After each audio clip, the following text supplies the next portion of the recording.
एक गांव में हमारा भक्त था, उसके यहाँ हम सत्संग करने जाते थे, 3-3 दिन का पाठ करते थे। जैसे यहाँ 3 दिन करते हैं वो पर एक घर में किया करते थे, क्योंकि इस सत भक्ति को हमने बेस बनाकर चलाना पड़ा। एक घर में 3 दिन और 2-2 टाइम सत्संग करते, घर वाले आ जाते, अड़ोस पड़ोस के आ जाते, वो रिश्तेदारों को बुला लेते, तो उनको 3 दिन तक परिपक्व करते ज्ञान से। पहले दिन तो वो कुछ बेदकते, फिर धीरे धीरे सेट हो जाते और फिर उनके सुख देखते। तो उसके पड़ोस में एक लड़की थी, उसके दोनों किडनी खराब हो गई, चारपाई पर लेटी हुई, सारे सोजस आई हुई।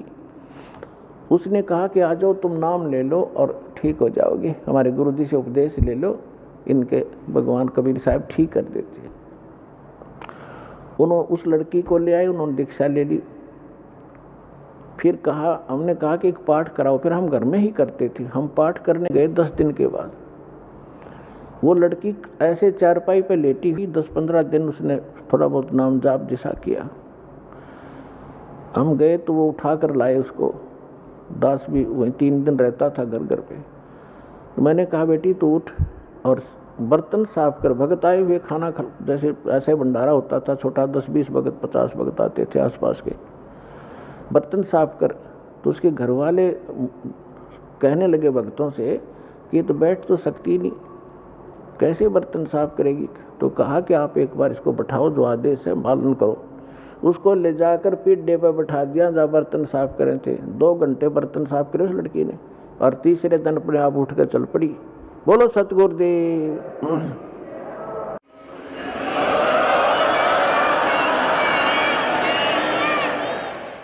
तो उसको क्या हुआ, कति स्वस्थ होगी, शादी होगी, और फिर नाम छोड़ दिया, आना बंद कर गए। 10 साल हो गए उन बातों को।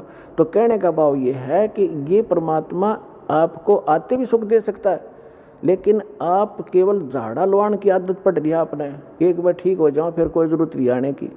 और हमारा उद्देश्य ये है कि ये तो सुख आपको मिलेगा ही मिलेगा, लेकिन हम बार बार आपको यहाँ बुला करके आप भक्ति से और ज्ञान से परिपक्व करना चाहते हैं, ताकि आपके संस्कार भक्ति वाले बढ़ें।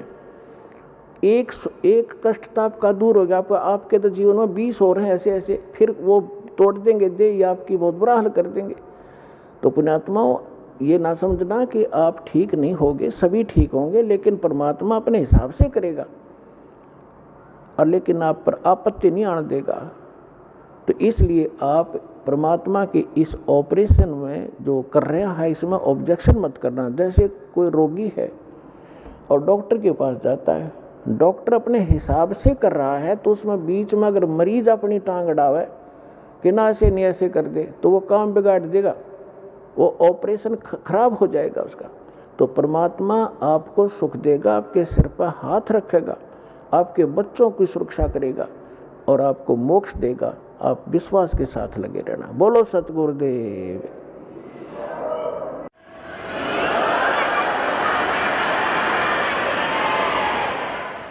धीरे धीरे रे मना, धीरे सब कुछ हो, माली सींचे सो घड़ा, ऋतु आए फल हो। अभी तक तो आपने बबूल बो रखी थी, सब ने गलत साधना शास्त्र विदिता कर मनमानी साधना करते थे। अब आपने ये आम का बीज प्राप्त हुआ है, अब आपने बीजा है, इसकी सिंचाई करो। इस सतनाम की, इस मंत्र की जो भी ये प्रोसेस है पूरा, ये सारा आपके इस जीवन में भी लाभदायक है और मोक्ष भी देगा। तो जैसे आम के पौधे को कोई बीजता है और उसकी सिंचाई शुरू करता है, कहते माली उसके अंदर सैकड़ों घड़े जल के डालता रहता है जब तक वो बड़ा नहीं होता, और जब वो बड़ा हो जाता है, पेड़ बन जाता है, फिर देखना उसके फल कैसे लदपद हो जाएंगे। आप भी खाओगे, अड़ोसी पड़ोसी भी तोड़ ले जाएंगे, अचार बनाओगे और पका के खाओगे, और फिर भी समाप्त नहीं होंगे। तो ये आम का यानी सत भक्ति रूपी पौधा आपने इब बोया है, इसमें थोड़ा समय देना भगवान को, अगले दिन फल तोड़ने की चेष्टा ना करना, लेकिन ये समर्थ है, कुछ सहयोग आपको वैसे अपने कोटे से देना शुरू कर देगा। समर्थ है ये, अपने भी कोटे से आपको राहत देगा। नहीं आपके संस्कार अच्छे नहीं थे, अच्छे होते तो अब यहाँ दुखी नहीं होते। तो आपको परमात्मा पहले अपने कोटे से राहत देना शुरू करेगा, फिर आपकी भक्ति रूपी पौधे को पेड़ बनाने के लिए ये साधन बताए जाते हैं। दान करो, 5 यज्ञ करो, यहाँ आओ। यहाँ आपको किस लिए बुलाया जाता है? आप देखते हो आपको यहाँ एक मेहमान की तरह रखा जाता है। आपके भाई बहन जो पहले से लगे हुए हैं आपके लिए भोजन तैयार करते हैं, आपके लिए मैट बिछाते हैं, सारी सुविधा करते हैं, ताकि आप परमात्मा के बच्चे हो और आप इस परमात्मा को पहचाने। यहाँ आओगे, कहते हैं संत मिलन को चालियो तज माया अभिमान, जो जो कदम आगे रखे ओ हे यज्ञ समान। कोई कहीं से भी आता है और वहाँ से चलने से पहले आप 100 प्रकार की व्यवस्था करते हो, 2-3 दिन पहले एडजस्टमेंट करना शुरू करते हो, तो वहीं से आपकी लगन और आपकी आस्था भगवान में के गुड अकाउंट में लिखी जाना शुरू हो जाती है। और फिर यहाँ आते हो, एक ये करने में लाखों रुपए लगा करते थे वो राजा लोग, और आपको क्या बताया है कि संत मिलन को चालियो। इस विश्व में पुण्यात्मा संत नहीं कोई, इस दास के अतिरिक्त। अभिमान ना समझना, ये मालिक का कुत्ता है और उसने ये संत बना दिया। और संत में वो गुण होते हैं जो भगवान ने बता रखे। संत मिलन को चालियो तज माया अभिमान, और जो जो कदम आगे रखे ओ हे यज्ञ समान। कोई कितनी ऊंची पोस्ट हो और कितना समृद्ध हो धन से, जिस प्रकार आदमी बच्चा रोगी डॉक्टर के पास जाता है, उसको पता लग जाता है तेरे दीर्घ रोग है, असाध्य रोग है, तो वो जाते ही डॉक्टर जो भी उसको आदेश देता है, इंजेक्शन लाऊंगा लगा दो जी, जांच कराओ वहाँ जाओ, अच्छा जी, लेट जाओ, लेट गया जी, कपड़े उतार दो, चेक करूँगा, लो जी। तो कोई अभिमान नहीं रखता, चाहे कितना बड़ा पद हुआ, उसको उसमें पद दिखाई नहीं देता, उसमें अपनी जान दिखाई देती है। तो यहाँ जब आप इस परमात्मा के लिए चलो, एक बालक बन के, एक अधीन, एक रोगी समझ के, वैसे तो आपको ज्ञान हो जाएगा धीरे धीरे जीव की औकात क्या है। अब फुला फिरा बकवाद करे, 2 मिनट में पैरालिसिस हो जावे, बांगा मुंह हो जा, मुंह मक्खी निकले और बड़े इसके अंदर, मुंह बंद भी नहीं कर सकता। तो जीव की औकात का यहाँ पता लगता है इस ज्ञान से, हम क्या हैं, कितना सामर्थ्य है। हम समर्थ की भक्ति करके वहाँ चले जाएंगे जहाँ कोई कष्ट नहीं होता। तो यहाँ कहते हैं संत मिलन को चालियो तज माया अभिमान, और जो जो कदम आगे रखे ओ हे यज्ञ समान। और फिर उस आधार, उस भाव से जब आप यहाँ आओगे दर्शनार्थ, तो जितने भी कदम वहाँ से लेकर यहाँ तक आपके बने, प्रत्येक आपकी एक यज्ञ के तुल्य पुण्यदायक होगा आपको। और फिर यहाँ पर 5 यज्ञ करवाई जाती हैं। प्रथम एक यज्ञ है धर्म की, आपका जो पैसा दान आता है, यहाँ भंडारे खुले चलते हैं, कहीं शेड लगाया जाता है, पंखे लाए जाते हैं, आपके लिए सारी व्यवस्था होती है। तो जैसा कि आप पुराणों में पढ़ा करते थे, शिव पुराण, विष्णु पुराण में आपको बताया है कि श्राद्धों के विषय में एक जानकारी दी है कि यदि कोई योगी को भोजन करा दिया जाए, योगी ये नहीं होता जो पेट का पानी लाकर दिखा दो ऊपर न पैर करके खड़े हो जाए, नहीं। योगी माने परमात्मा से मिलने की जो चेष्टा सद्भक्ति कर रहा है, साधक, सत्य साधक को योगी कहते हैं, भक्त। तो जो एक भक्त को भोजन करा दिया जाए तो 1000 जो ब्राह्मण बुला रखे हो ना सारा आदमी जीवने के लिए, उनका भी उद्धार करे और यजमान का भी करे और उन पितरों का भी करे जिसके लिए तुम प्रयत्न कर रहे हो। और यहाँ आप सारे योगी हो, और यहाँ जो आपके निमित्त दान होता है, फिर आपको भोजन भंडारा होता है, तो इससे आपका भी उद्धार, आपके पितरों तक का भी उद्धार हो जाएगा। तो आपके द्वारा जो दिया गया दान है आपको यहाँ सफल करेगा। जैसे परमात्मा हर प्रत्येक ग्रंथ बताता है कि कुपात्र को किया हुआ दान व्यर्थ होता है और सुपात्र को दिया हुआ दान सफल होता है। फिर परमात्मा साथ साथ बताते हैं, एक यज्ञ है धर्म की, दूसरी यज्ञ है ध्यान, और तीसरी यज्ञ हवन की, चौथी यज्ञ परिणाम, और 5वीं यज्ञ है ज्ञान की। तो यहाँ 5 यज्ञ करवाए जाते हैं आपको। आप प्रणाम यज्ञ है, जैसे आप दंडोत प्रणाम करते हैं, लेकिन हृदय से करे, देखा देखी करी हुई उस प्रणाम का पुण्य नहीं मिलेगा। जैसे परमात्मा की वाणी में लिखा है, जय गोपाल दंडवत करो, बावें पैरों पड़ प्रणाम, पर दुआ करो दिल पाक से, असला असल सलाम। पाक दिल से सच्ची श्रद्धा से प्रणाम करो, नम्रता से। देखो प्रणाम का उद्देश्य क्या है, आपको विनम्र बनाने के लिए कि इंसान में अभिमान ना रहे, और जब तक अभिमान रहेगा भगवान राज्य प्रसन्न नहीं हो सकता। और जैसे रावण ने जो साधना भक्ति की, पुण्यात्माओं आप तो लाख जन्म नहीं कर सकते, इतनी कुर्बानी यहाँ से काट कर चढ़ा दिया, लेकिन एक त्रुटि रही, उसने अभिमान नहीं गया, और वो अभिमान उसको खा गया, लेकर डूब गया। कुल का नाश कराया, अपना नाश कराया, भक्ति नाश करा लिया। तो सबसे पहले अपने भगत के अंदर आधीनी होनी चाहिए। एक प्रमाण बताया है परमात्मा ने, एक उदाहरण दिया है। एक अजाजील नाम का भक्त था, साधक था। अब जैसा हमने गुरु मिलते हैं, हम उन गुरुओं को कंप्लीट मान के, संपूर्ण मान के उसके आदेश का पालन कर लेते हैं। जीव की तो इतना ही काम होता है श्रद्धालु का। अब इन्होंने क्या कर रखा है कि राम नाम की गाड़ी की ब्रेन में टिक रखी है। किसी ने एक पहिया ले रखा है, व्हील, उसको घुमा रखा, जाइए राम नाम की गाड़ी, तुम भी दिखाओ इसको। किसी ने एक स्टीयरिंग ले रखा, किया राम नाम की गाड़ी है। अब जैसे कोई हवन करते फिरते हैं, कहते हैं यह भक्ति है। कोई सुबह शाम के नित्य-नेम कर लेते, छोटे मोटे गीता का, कोई वेदों का, कोई कहते यही भक्ति है। ये सारी मिला के भक्ति बना है। तो उसको एक पहिया दे रखा था, उसके गुरु ने कि बेटा प्रणाम करा कर, और प्रणाम करने से तेरा स्वर्ग में वास हो जाए। क्योंकि ये जो यज्ञ हैं, जब तक हमें सत्साधना न मिलती है, स्वर्ग तक की साधना है। लेकिन हम इन यज्ञों को स्वर्ग के लिए नहीं, अपने मोक्ष के लिए प्रयोग करेंगे। हम जिसका हमारे ऊपर कर्जा है, उनको ये पकड़ा देंगे कि आप अपना ये ऋण पकड़ो, हमने तुम्हारे लोक में वो रेस्टोरेंट नहीं चाहिए, हम आगे को चलने वाले हैं।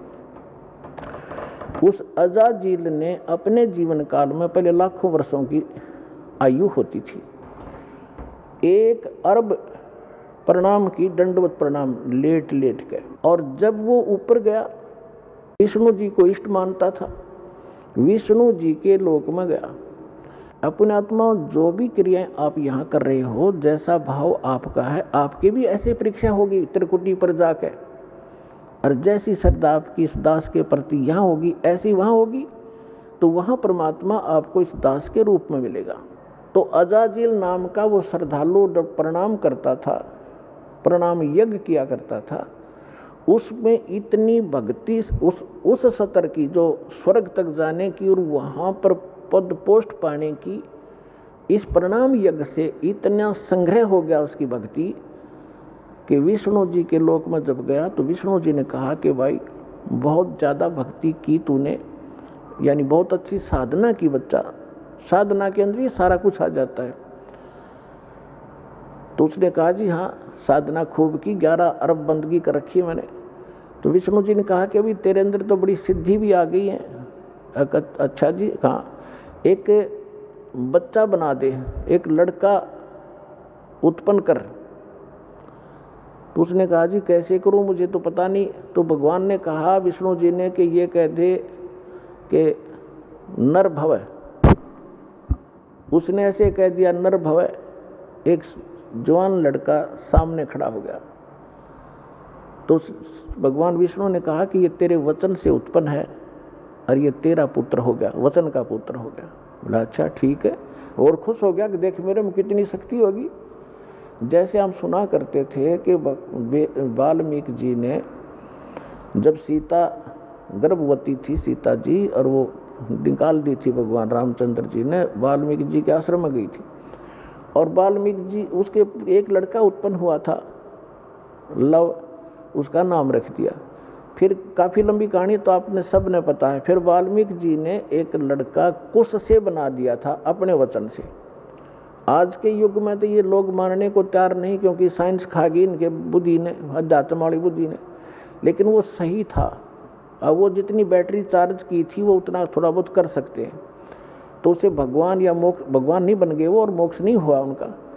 तो वहाँ जब वो लड़का हुआ तो बड़ा खुश हुआ कि स्वर्ग में मेरा एक पुत्र हो गया, यहाँ इसके साथ रहा करूँगा।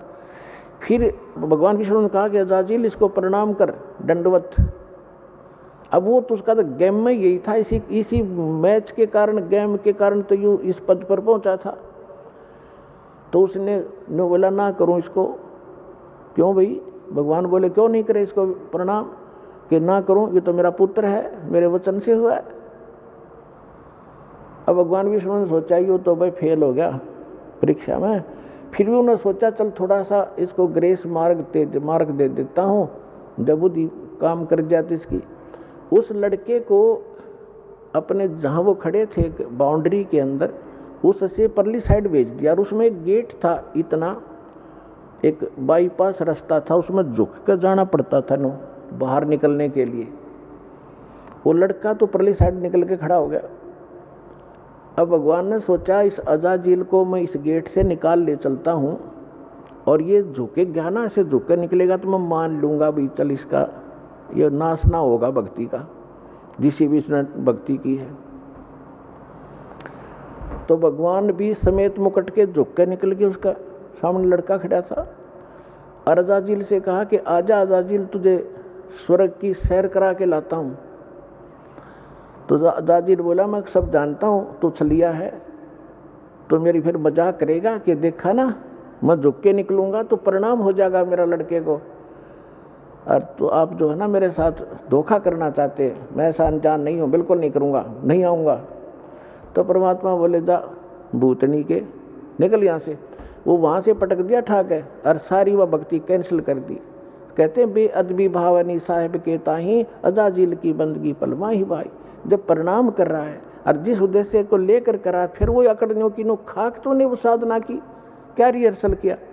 तो पुण्यात्माओं ये जो रिहर्सल आपसे कराई जाती है, कहते हैं जय गोपाल दंडवत कर और पैरा पड़ प्रणाम, दुआ करो दिल पाक से, असला असली इस्लाम। तो इस प्रकार आपको यहाँ जो रिहर्सल कराई जाती है, जो ज्ञान दिया जाता है, ये आपके इस भक्ति रूपी सफर में कदम कदम पर आपका काम आओगा। और ये प्लस और माइनस, ये फॉल पॉइंट आपको बताए जाते हैं ताकि आप इस भक्ति को नाश ना कर लो। कहते हैं जैसे माता गर्भ को, जैसे माता गर्भ को रखे यत्न बनाए, ठेस लगे ते क्षण होवे तेरी ऐसे भक्ति जावे। आए है जैसे किसी बहन को गर्भ रहा हो, वो कितनी सावधानी बरतती है उस अपने लाल को, लड़के या लड़की को परिपक्व करने के लिए।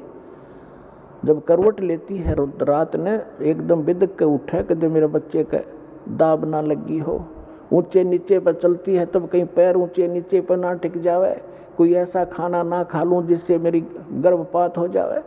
तो इस प्रकार परमात्मा कहते हैं जैसे माता गर्भ को राख यतन बना और ठेस लगे तो छन्न हो तेरी ऐसे भक्ति जा।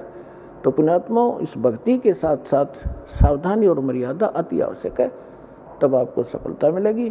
तो सौभाग्य आपको सतलोकाश्रम बरवाला माने का शुभ अवसर प्राप्त हुआ, और वो अनमोल ज्ञान और अनमोल साधना मिली जिसके लिए देवता भी तरस रहे हैं। धन्य आपके माता पिता जिनसे जन्म हुआ। बोलो सतगुरुदेव।